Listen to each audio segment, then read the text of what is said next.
Yeah. Oh, God, what did I miss?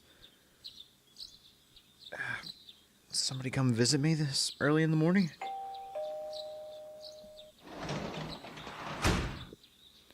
Oh. Teddy's missing. What? I looked all over the neighborhood, but I couldn't find him anywhere. Should we go look for him more? Yeah, me too. He was acting all weird lately. Rise and the others are checking inside the TV to see if he's gone back to the other side. We're meeting pretty soon, so will you come with me to Jeunesse? Of course. Where did that bear go? Teddy, come on. This isn't funny. Can't handle any more bad news.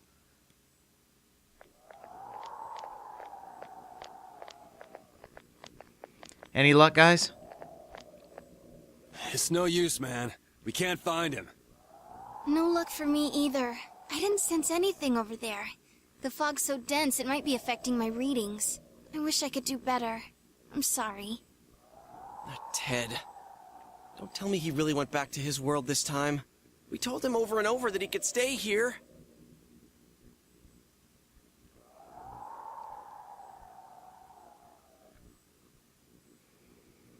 So think rather than act. Okay. Let's think about this. I guess that's all we can do right now. He plays dumb a lot, but he's attached to us deep down. He wouldn't disappear without saying anything, right? Exactly. I'm worried for Teddy myself, but let's trust in him and await his return. Right now we must concentrate on the case. It won't be long before Namatame is transferred to another location. We must hurry, or we will miss our only chance to get his perspective on this. You know, I've been thinking about the case since, but something just doesn't seem right. Let's quickly review the facts. Of all the victims, only 2 were killed. Miss Yamano the announcer, and Saki-san. From the documents we found in the car, we know Namatame had some sort of dealings with them. After that, there were multiple attempted murders in which we were targeted. It was only when he took Nanako-chan that we caught him in the act, identifying his modus operandi in the process. I want to hear you put it like that. Sounds like the dude's guilty. But As a result of Namatame's arrest, the police admitted that Mitsuo Kubo was a mere copycat killer. Back up to yesterday. Remember when you said Namatame didn't have a motive to kill the announcer? That's what's bothering me. Right. Either he's completely nuts, or we're misunderstanding something. You lost me. She's trying to say that if Namatame is sane, then there may be facts in the case we don't know about yet. Sane or insane? Sounds like a play I saw before. When he talks about saving people, what does that actually mean? I don't think there's any doubt that it includes kidnapping people and throwing them into the TV. Could he mean saving them through death? He did call himself a savior, and said that the other side is a wonderful world. So they'll be saved if they die? What a bunch of crap! The bastard should have gone and saved himself. What do you think, Senpai? There's something else that's bugging me.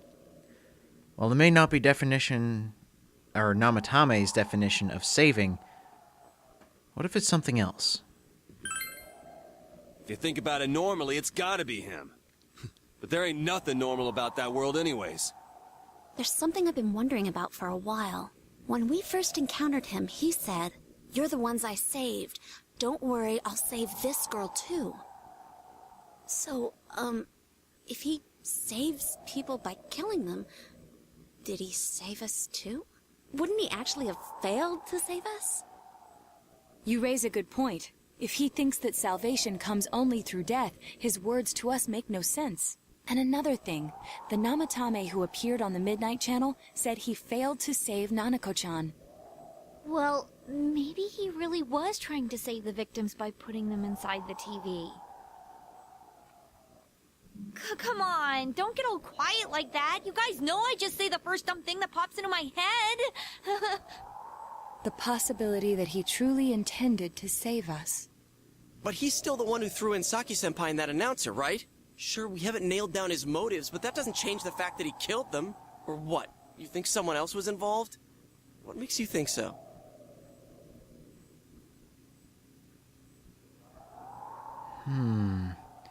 Is there another third party? Namatame's diary only gives what he did for the different people that he mentioned, but he never said anything specifically about saving the first two victims. Copycat murder, no. The warning letter, maybe. Misuzu's alibi, nothing there. Do we know if Namatame actually wrote this letter? Warning letter? Oh yeah. Whatever happened to that thing? If Namatame's the killer, he must have been the one who wrote it, right? Let's review them. Don't rescue anymore. If you don't stop this time, someone close to you will be put in and killed. Yes, that's right. Isn't that kinda odd? Would someone who thinks he's saving people by killing them write stuff like, don't rescue or kill? Yeah, and the will be put in and killed part doesn't make sense either. If the killer was writing it, wouldn't it be more like, I'll put in and kill? Hey, could this mean... Namatame could not have written it. Looks like we found something out. Yeah. It's almost like someone else wrote this letter. But only the killer would write such a letter and deliver it to Dojima-san's house, right? If someone else wrote it, that could only mean... Dear God. Since this is such an unusual case, I was absolutely convinced that other than the Kubo incident, there was one culprit. So Namatame really was trying to save his victims? Everything is exactly the opposite of what it first seemed. In Namatame's parlance, failing would have been the first two cases when the victims died. If he had used his method twice and failed both times, he would hardly have continued using the TV. And yet he did. It all seems to suggest that someone else wrote this warning letter while observing the entire case. Someone else? Then, it wasn't Namatame that killed Saki-senpai and the announcer? We can't say for certain yet. We urgently need to speak with Namatame face to face. Exactly. Get all the facts. I'm surprised we were actually able to figure that out. We're getting even closer to the truth.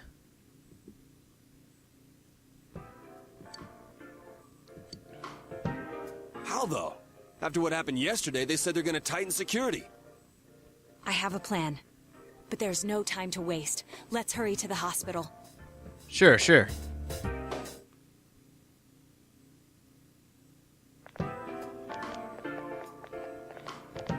Hey, this place is off limits. I'm a consultant with the police. I'd like a few words with Namatame-san. May I go in? This is Unit 252, requesting confirmation on an ID. Name of Naoto Shirogane. Huh? Ah. Understood. I see. Well, you're on the list. I can give you a few minutes, but I'll have to record your conversation with him for security purposes. Not that I expect you'll get anything coherent out of the guy. He's been spouting nothing but gibberish. I'd like him to accompany me as well. He has no identification, but this is an emergency situation, and he's here in Detective Dojima's stead. Huh? Detective Dojima sent him? I wasn't informed of this. I'll vouch for his identity. Well, I guess it's better than dealing with the man himself. We have our hands full with the transport procedures, so the last thing we need is Detective Dojima running wild. Detective Adachi is busy somewhere too. This is Unit 252. Huh? I see. Has something happened? There's something about a suspicious object out in the lobby. Well then, this works out nicely. You should back up your colleagues downstairs. We'll keep watch over Namatame-san. A disturbance in a hospital lobby, after all. It sounds serious. If anything happens, hit the nurse call button. I'll leave the rest to you.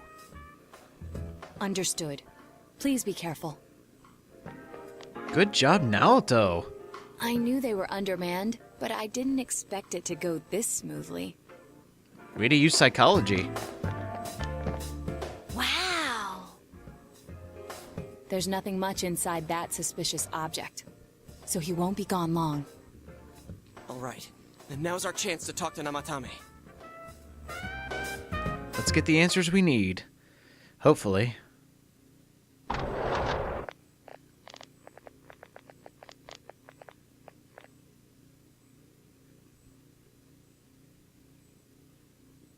Namatame-san, there's something we'd like to ask you.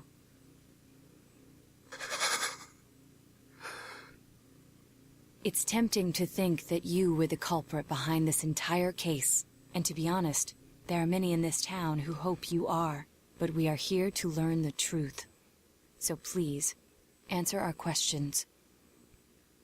Oh good, he's at least somewhat coherent. Let's go ahead and go for some basic questions. Who did you throw in first? We want to hear it directly from you.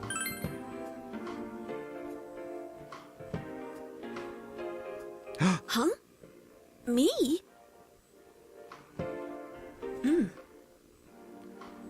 Well, there's an answer we didn't expect. How about the announcer and Saki Konishi? Did you kill them?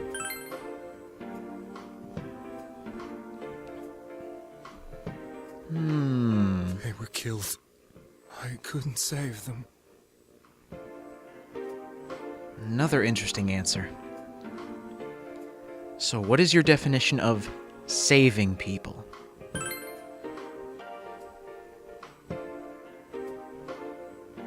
No. If nobody saves them, they'll be killed. That's why I put them in there. Then tell me if my estimation is correct so far. After discovering the Yamano and Konishi incidents, you realized an appearance on the Midnight Channel meant certain death. Thus, to save her from that fate, you kidnapped Yukiko Amagi. You couldn't let her be killed, so you threw her into the TV, preventing the killer in this world from reaching her. And you repeated the process, as more individuals appeared on the Midnight Channel. It all falls into place. His body is weak, but his mind is sound. He's trying to tell us the truth. Yeah, but if the stuff he's saying is true... There's another killer who murdered the first two victims? Indulge us in a few more questions. Alright, so this is a major breakthrough. Let's get some smaller questions, but hopefully with bigger answers, just like the first ones. Do you have any idea who killed the first two? I have no idea. I want to know that too. So he has no idea who committed the first two murders. How about the warning letters? Were those yours? What are you talking about? Aha, our assumptions were right. It doesn't look like Namatame did do those letters. I think a better question would be, how did you enter the TV? But, to be fair, why did you do it? I didn't know. I never thought it would be that kind of place. As I thought. You... believe me? Did they find him? Did they find the one who did such cruel things? Mayumi... Please calm down. Our ability to find the culprit rests on you. We know about the other world. In fact, we're the only ones who can fully understand what you have to say. Only... you? We did blame you for everything at first. But now I think we can accept whatever you got to tell us as truth. Please, tell us everything you can, calmly and slowly. You're willing to listen? Do my story? Of course. We want to know the truth as much as you do. All right.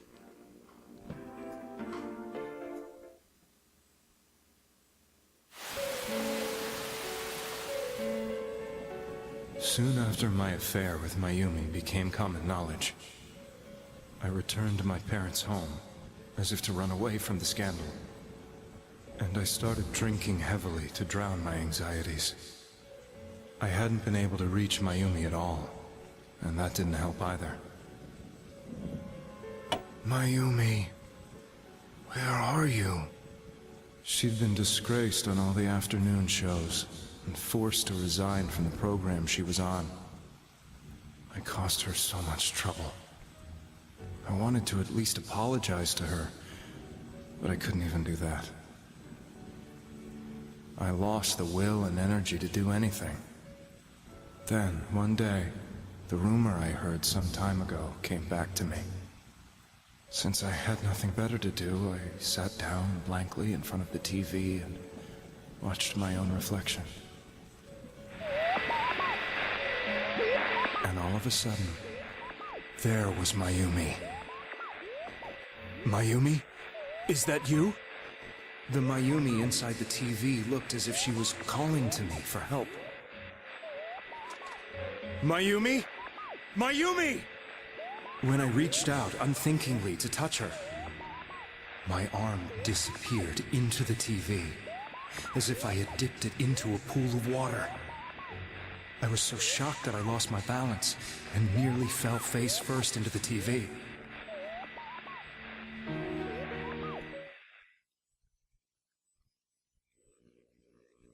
I was so scared.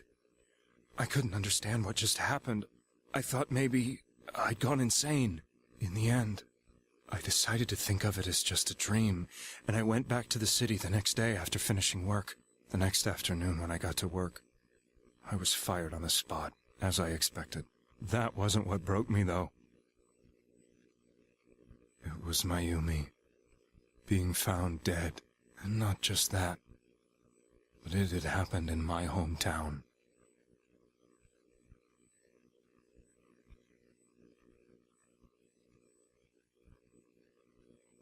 I was dumbstruck. But later on, I remembered the image of Mayumi I'd seen that night. Was it not a dream? Could it really have been an SOS from Mayumi? I hadn't touched another TV because the first time was so terrifying, but I decided to try it again, and I confirmed that none of it was a dream. So that image, was it something Mayumi showed me, calling for help? That's how I felt. And eventually, you learned of the Midnight Channel. I remembered that when Mayumi was alive, she was chasing a rumor about some bizarre TV program. I'd heard about it before, but I thought it was just an urban legend. But then Mayumi appeared on it, and later turned up dead. The more I thought about it, the harder it became to believe that the two events were unrelated. Soon after that, I came back to Inaba to answer the police's questions. I'd lost my job, and I wanted to know the truth of Mayumi's death for myself. Then, on another rainy night, someone else appeared on the Midnight Channel. It was a girl. She looked like she was calling for help, just like Mayumi. The first thing that came into my mind was, maybe this girl will be the next to die. And that was Saki-senpai. I'd been following all the news about Mayumi, so I noticed right away that she was the girl who found Mayumi's body. And if my hunch was right, she'd be the next victim. I didn't want her to die the way Mayumi did, so I desperately kept watching. I was consumed with the idea of rescuing her. Then, little by little, her image on the screen came into sharper focus. It became sharper? How did you find out it was her? After I came back, my father couldn't bear to see me in such low spirits, and gave me a job with the family business. I met that girl when I delivered a package to the liquor store.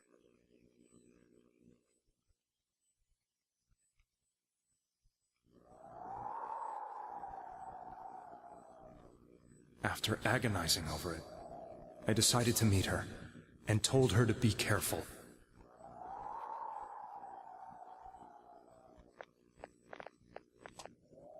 But that same night, on the TV,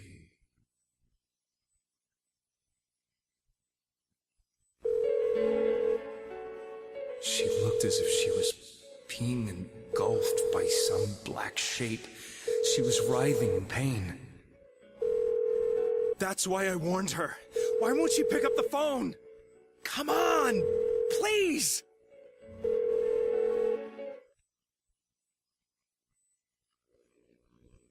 The next day, they found her dead.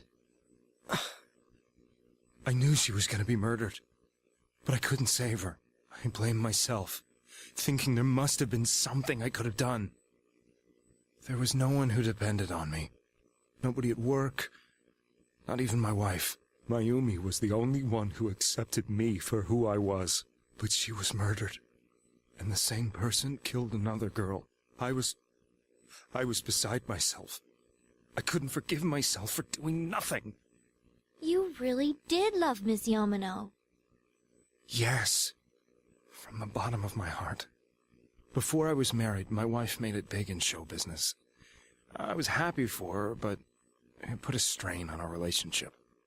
I think I can kind of relate. It was around that time when I met Mayumi. She was interviewing our candidate for the next election. She was a big-name announcer, but she only worked with local stations, and her attitude towards work was similar to mine. We both came from Inaba, so she was easy to talk to.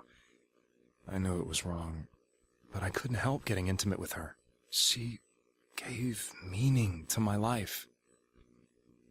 Soon after Saki-san was found dead, yet another girl appeared on TV. That was you.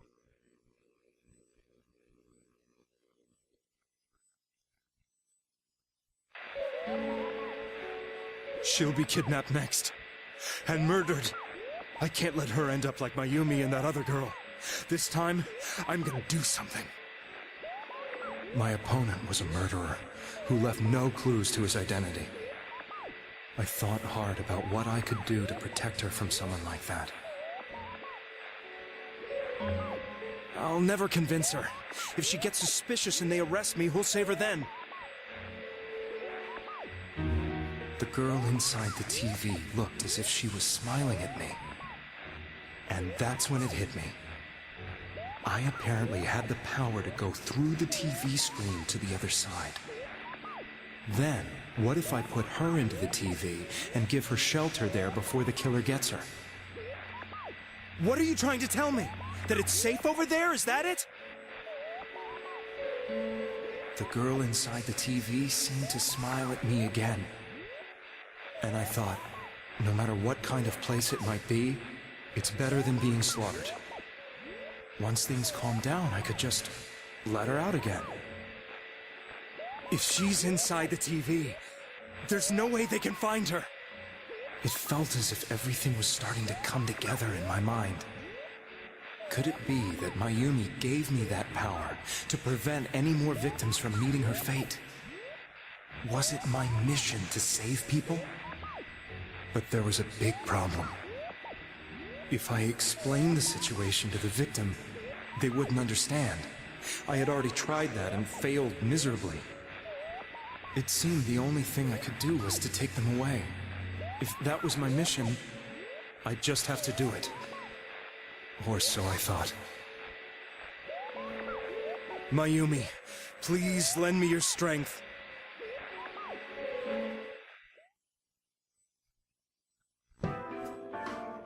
So, since you thought people who appeared on the Midnight Channel would be killed, you kidnapped us in order to save us.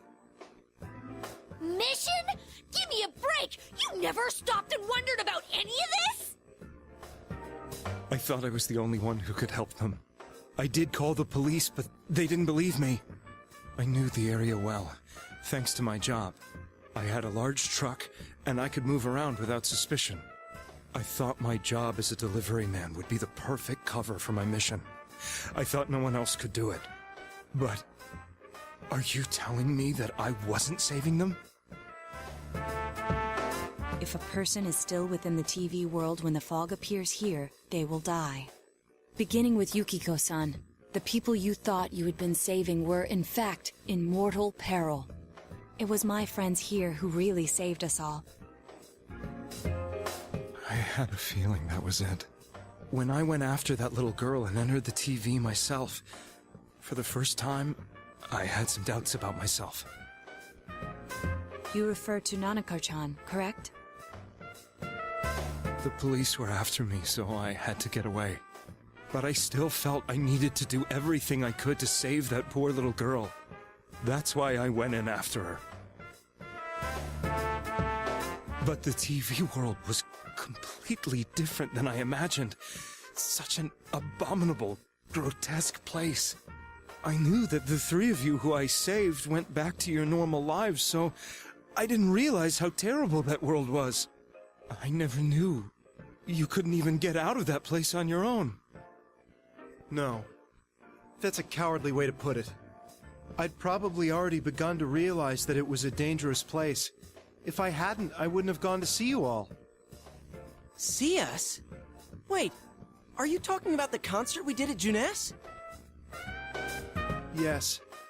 I wanted to know why the ones I saved were all hanging out with each other, and how much you remembered.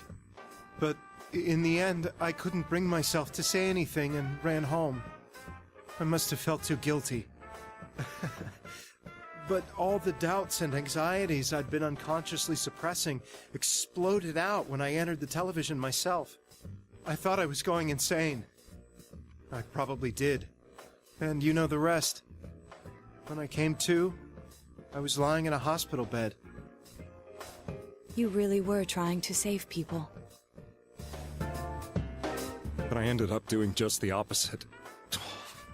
What a fool. I always wanted to enter the world of politics and become useful to society.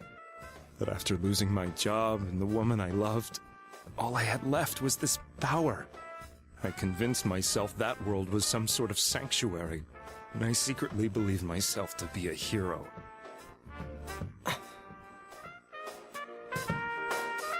I never doubted what I saw on TV, and believed everything was as I wanted it to be. I didn't think for myself at all. That's why I couldn't protect them. I'm to blame for all of this. Namatame, this is probably the prime example of miscommunication. I know what you did was wrong, but you had no idea what you were doing. Since, at this current situation, everything is good now, we can't really undo what you've done, so what's done is done. I suppose so. But the things I've done are too serious to be brushed aside. No like that. kidding. I have no intentions of running away from my crimes. I'm prepared to face the consequences. Kidnapping is already a serious crime. And on top of that, I put all those lives in danger. I'm sorry. The Midnight Channel and the other world, you can hardly be blamed for failing to understand them properly. We barely understand We them. must apologize to you as well. Had we let our emotions blind us to the truth, we would have piled all the responsibility on you. I guess from your point of view, people did stop dying once you started saving people. Yeah. The more you did it, the more you really believed you were preventing their deaths. I'm such a joke. I'm sorry. I'm getting a little tired. What are you all crammed in here for? Oh no. My apologies. We'll be leaving now. Wait. I beg you, please, find whoever's behind this. You children are the only ones who know about that world. No worries, Namatame. We'll catch the killer.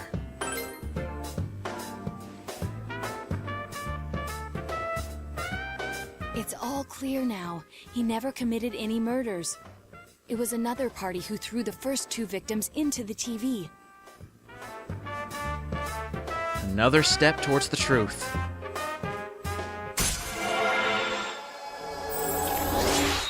Who would have thought, just by simple idle chat, that we would find out that there is a third party. This is what happens when you get all the facts. Now get out of here! Okay. I told you, he's almost ready to be transported. We can't have anything else happen. Sheesh. I better not see you rascals here again. Rascals? Who even still uses that? Nanako-chan looks like she's in pain. She's fighting for dear life. This was the last place we saw Teddy, right? He was so worried about her. How can he flake out like this when we have to find the real killer? The police consider the matter closed. We'll have to do all the investigation from here on out. Let's revisit Saki-san and Miss Yamano's incidents and see if we can turn up fresh details. But it's been over 6 months. Wouldn't the trail be cold by now? I know, but we can't give up. We're the only ones who understand what's really going on. And you never know.